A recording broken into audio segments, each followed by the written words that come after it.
Students, आज के lecture में हम डिस्कस करेंगे seigniorage, inflation tax and Fisher effect. सबसे पहले हम देखते हैं कि सेनियोरेज क्या है। The revenue raised through printing money is called seigniorage और revenue from printing money called सेनियोरेज।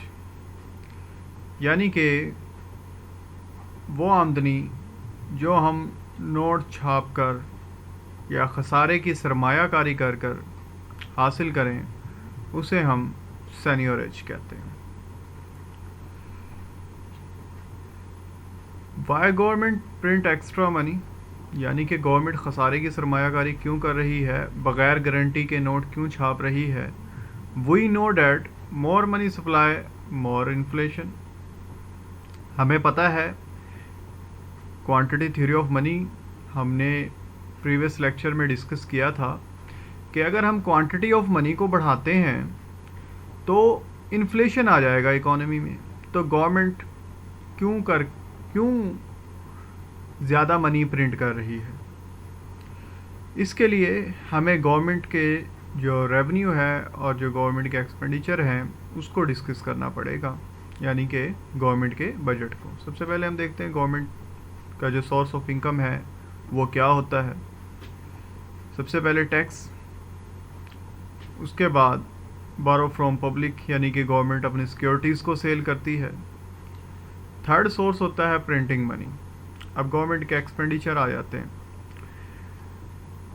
Expenditure क्या है गवर्नमेंट्स के? गवर्नमेंट ट्रांसफ़र पेमेंट्स पे करती है, लोगों को सब्सिडी देती है, हॉस्पिटल्स, रोड्स बनाने, डैम्स, स्कूल, यानी कि जितने भी आपके एक्सपेंडिचर्स हैं, developments and non development expenditures हैं, गवर्नमेंट्स ने ये करने होते हैं। और ये गवर्नमेंट करती किधर से है? रेवेन्यू से, अपने सोर्स ऑफ इनकम से। सबसे पहले गवर्नमेंट कोशिश क्या करती है कि टैक्स कलेक्ट किया जाए। टैक्स के बाद बारो फ्रॉम पब्लिक, अपनी पब्लिक से उधार लेती है। पर अखराजात इतने हैं कि हमारी जो आमदनी है वो कम पड़ गई है, यानी कि हमारा जो बजट है वो डेफिसिट है। तो गवर्नमेंट क्या करती है? फिर मनी को प्रिंट आउट करती है।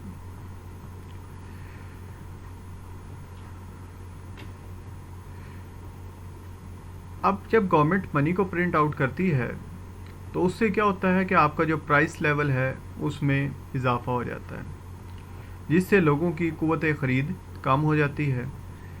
इस क़ुव्वत ख़रीद कम होने की वजह से परचेजिंग पावर कम जो होती है, इसको हम इन्फ्लेशन टैक्स का नाम देते हैं। The increase in the money supply cause inflation and inflation decrease the purchasing power like tax. जिस तरह के टैक्स लगाने से लोगों की क़ुव्वत ख़रीद, परचेजिंग पावर कम हो जाती है, इसी तरह इन्फ्लेशन से भी लोगों की परचेजिंग पावर कम हो जाती है। यानी कि इन्फ्लेशन टैक्स और टैक्स दोनों ही पीपल्स की जो परचेजिंग पावर है उसको कम कर देते हैं। इस वजह से हम इसे इन्फ्लेशन टैक्स का नाम दे रहे हैं। नेक्स्ट है हमारे पास नॉमिनल इंटरेस्ट रेट।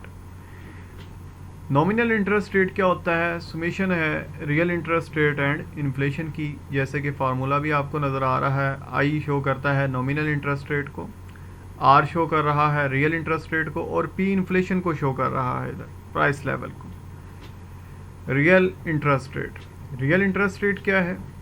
डिफरेंस है nominal interest rate minus inflation. यानी कि जो नॉमिनल रेट ऑफ इंटरेस्ट हमने फाइंड आउट किया, अगर उसमें से हम इन्फ्लेशन इफेक्ट को निकाल दें तो हमारे पास रियल इंटरेस्ट रेट बच जाता है।